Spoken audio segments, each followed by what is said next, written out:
এই ছাগলটা 2-3 বছর ধরে কিছুই খায়নি, যার কারণে সে তার মালিকের ঘরে সব মালামালগুলোকে খেতে শুরু করে দেয়। এমনকি সে এই মেয়েটার লেহেঙ্গাটাকেও ছিঁড়ে খেয়ে ফেলে, আর এই পুরো পৃথিবীটাকেও খেয়ে ফেলে, এমনকি তার মালিকের লুঙ্গিটাকেও খেয়ে ফেলে। যার কারণে তার মালিক তার গলায় রশি বেঁধে তাকে বাইরে বেঁধে রাখার জন্য নিয়ে যায়, কিন্তু সেই হারামি তার গলার রশিটাকেও খেতে শুরু করে দেয়।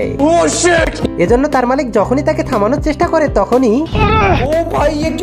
যার কারণে সে অনেক রেগে তাকে একটা লোহার টাওয়ারের সঙ্গে বেঁধে দেয়। কিন্তু যখনই সে ঘরে চলে যেতে শুরু করে তখনই সে পিছনে তাকালেই দেখতে পায় সেই হারামি পুরো টাওয়ারটাকেই খেয়ে ফেলেছে। এজন্য তার মালিক তার হাত থেকে মুক্তি পাওয়ার জন্য তাকে একটা ঘুড়ির সঙ্গে বেঁধে আকাশে উড়িয়ে দেয়।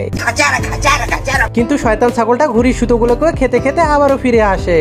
এজন্য তার মালিক অনেক রেগে তাকে একটা ঘোড়ার পিঠে বসিয়ে অনেক দূরে পাঠিয়ে দেয়।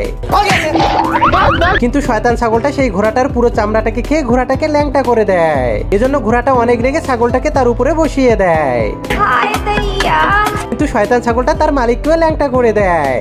বন্ধুরা, ভিডিওটি ভালো লাগলে অবশ্যই ভিডিওটাতে একটা লাইক দিয়ে চ্যানেলটি সাবস্ক্রাইব করে রাখবেন।